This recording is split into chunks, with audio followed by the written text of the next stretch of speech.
नमस्कार।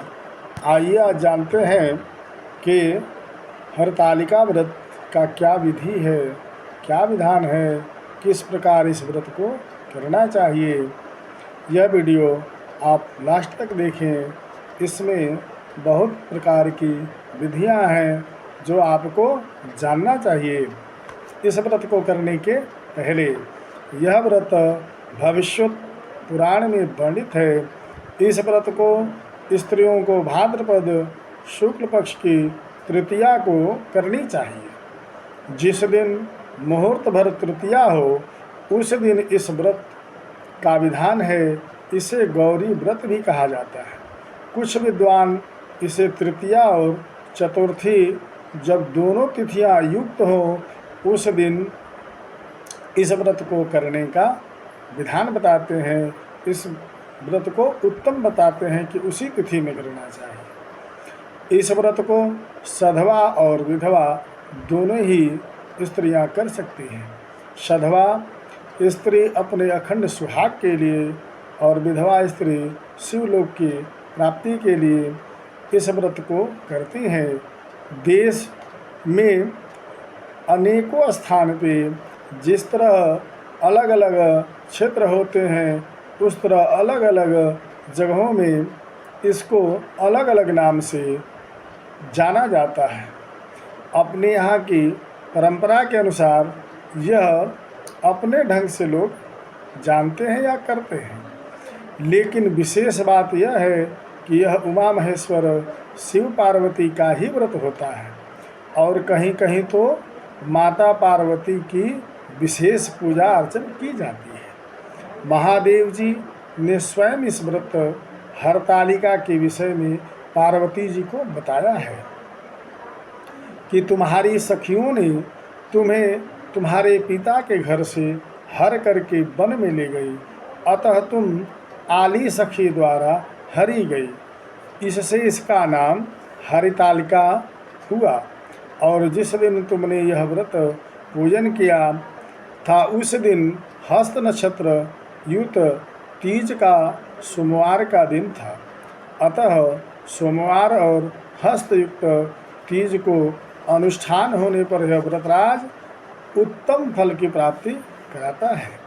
इस व्रत से स्त्रियों का मनोरथ पूर्ण होता है और सुख सौभाग्य की वृद्धि होती है। इस व्रत को सर्वप्रथम पति रूप में महादेव जी को प्राप्त करने के लिए हिमाचल पुत्री गौरी ने इस व्रत को किया था। इससे यह गौरी व्रत के नाम से भी विख्यात है। इस व्रत से उमा और महेश्वर दोनों ही प्रसन्न होते हैं और व्रत करने वाले को मनवांछित फल की प्राप्ति कराते हैं और उन्हें शिवलोक की प्राप्ति भी होती है। इस व्रत को विधि पूर्वक करने के लिए व्रती स्त्री को प्रातः ब्रह्म मुहूर्त में उठकर नित्य कर्म से निवृत्त होकर शंकर पार्वती का ध्यान करना चाहिए और संकल्प करना चाहिए कि मैं आज हरतालिका व्रत का श्रद्धापूर्वक पूजन अनुष्ठान करूंगी। इसके उपरांत आपको स्नान आदि करके अपने शरीर को पवित्र करके अपने घर में पूजा स्थल में कदली स्तंभ और बंधनवार से सजाएं और वहाँ गौरी उक्त महादेव जी की प्रतिमा, शिवलिंग अथवा गौरी शंकर का सुंदर चित्र पवित्र वेदी पर स्थापित करें। शिव पार्वती का आवाहन करते हुए भक्तिपूर्वक षोडशोपचार विधि से पूजन करें। षोडशोपचार मीन्स आपको जो है 16 प्रकार से विधि पूर्वक भगवान का पूजन करना चाहिए। इसकी कथा को अपने पति सहित सुने और सुनाना चाहिए।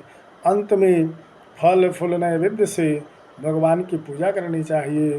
बारंबार नमस्कार करें और कहें कि हे शिवा, हे कल्याणी, आपको नमस्कार है। ब्रह्म रूपिणी जगत माता, हे सिंह वाहिनी, संसार के भय तापों से हमारी रक्षा करो। इस प्रकार शिव जी के साथ गौरी का पूजन करना चाहिए, आरती निराजन करना चाहिए और फिर रात्रि जागरण करें। यथाशक्ति अन्नदान करना चाहिए। इस व्रत की समस्त विधि स्वयं महादेव जी ने, जो जगत माता पार्वती हैं, उनको बताई है।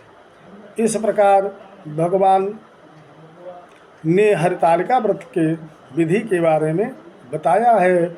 इस प्रकार जो इस व्रत को करता है, सुनता है, सुनाता है, निश्चय ही उसका कल्याण होता है।